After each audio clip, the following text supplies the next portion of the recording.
자, 말씀하신 대로 공천 얘기, 여야 공천 얘기를 한번 넘어가 볼까 하는데 좀 양당은 인정하지 않지만 일단 보면은 국민의힘은 현역 불패 얘기 나오고 있고 민주당은 이제 비명 행사 키워드로 정리가 되고 있는데 일단 그럴 만한 의견도 계속 나오고 있는데 한번 짧게 한번 짚어보도록 하겠습니다.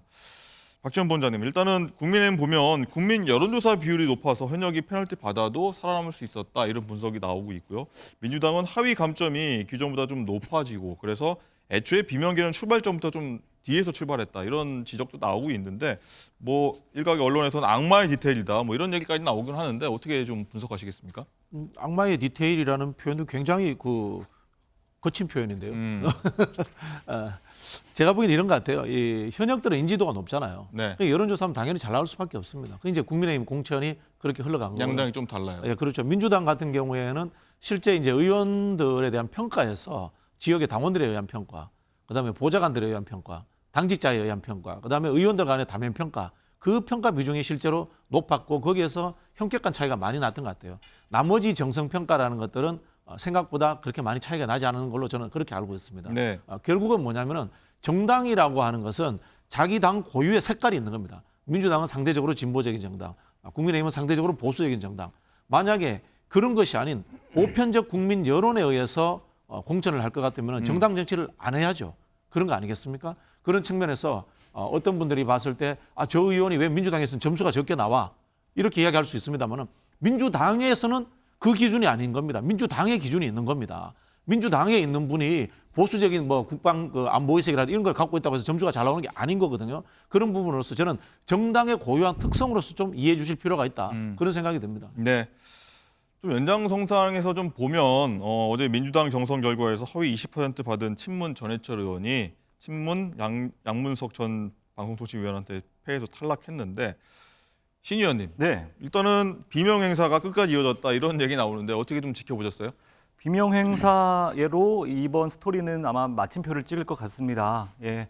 뭐 앞서서 전해철 양문석 그 이전에 박광온 의원 김준혁 후보 사실은 현장에서 일반 여론조사나 그리고 당선 가능성에 대한 여러 적합도 조사를 했을 때 압도적으로 높게 받았던 후보들이었습니다.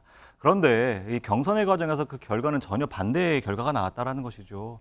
그런 점에서 선거의 승리에 방점을 찍었다기보다 오직 하나, 이재명 당대표는 죄가 없다. 이재명 당을 지키면 된다라는 하나의 기조를 지킬 수 있는 사람들로 라인업을 하고 선거를 치른다. 선거의 성패보다는 바로 그런 단일 대우를 만드는 데 이번 선거에 목적을 뒀다라는 것이 바로 이 스토리가 가지고 있는 핵심 교훈이라 이런 생각이 들고요. 국민들이 이 교훈에 얼마나 공감하실지는 아마 4월 10일 투표장에서 확인할 수 있을 것 같습니다.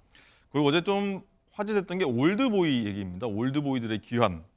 박지원 전 국정원장, 정동영 상임고문 본선 진출에 성공했는데 윤 대표님, 네. 올드보이들의 귀환 어떻게 보셨습니까? 이 세대 교체 흐름 속에서. 뭐 사람을 나이로 재단할 수는 없지만은 네. 이번 거는 이재명 대표가 얘기했잖아요. 새술은 새부대, 음. 뭐 장강의 뒷물이 앞물을 밀어낸다 했는데 너무 오래된 올드보이들이에요. 박지원 전 의원만 해도 국정원장까지 하시고 지금 80이 넘으셨거든요. 이런 분들이 순수하게 지혜가 뛰어나서 역량이 뛰어나서 경륜이 뛰어나서 됐다 이렇게만 볼 수 있을까요? 저 박지원 전 국정원장하고 정동영 상임고문은 이재명 대표와 친명 인사입니다. 정동영 옛날에 대통령 선거할 때 그 이재명 대표가 그 특보단에 들어갔었잖아요. 박지원 전 국정원장도 어떻게 보면 친명 인사로 지금 꼽히거든요. 그래서 병풍 역할을 좀 하는 용어로 올드보이들을 활용했기 때문에 신선하게 보기가 좀 어렵다. 나이만 갖고 뭐 올드보이다 저는 평가하고 싶진 않아요. 네. 청년 정치인들도 낡은 정치인이 많습니다. 하지만은 박지원, 정동영 이분 공천에 대해서는 저는 좋게 보기 좀 어렵습니다. 젊고 참신한 사람들은 대량 비명이라는 이유로 날려버리고 저런 측근이라는 사람들은 또 공천을 주고 저거에 제대로 된 공천이니까 저는 이런 회의가 좀 듭니다. 네. 청년 정치인 신정인 의원 네. 어떻게 보십니까? 올드보이들. 올드보이, 그러니까 이런 분들에게 우리가 어떤 미래를 상상할 수 있을까가 정말 고민이에요. 물론 두 분도 훌륭한 정치적 자산들이 있으신 분들이죠. 하지만 지금 우리 시대가 처해 있는 여러 가지 현실적 문제, 그리고 미래 의제의 문제에 얼마나 감수성 있게 대응할 수 있을까. 저는 과거와 싸우는 것이 정치가 아니라 미래와 싸우는 것이 정치의 핵심이라고 생각을 합니다. 양당에게도 제가 정말 속상한 것들이 바로 미래와 어떻게 싸울 것인가를 얘기하는 게 아니라 서로의 옷에 묻어있는 오물만 가지고 손가락질하고 싸우고 있는 것이거든요. 그런 점에서 누군가는 제3의 인물이 등장해서 그 더러운 옷이야 나처럼 깔끔하게 입고 나오는 것이 정상이라고 이렇게 말할 수 있는 사람이 필요합니다. 저는 그게 바로 제3지대, 제3정당이 되어야 된다고 봐요.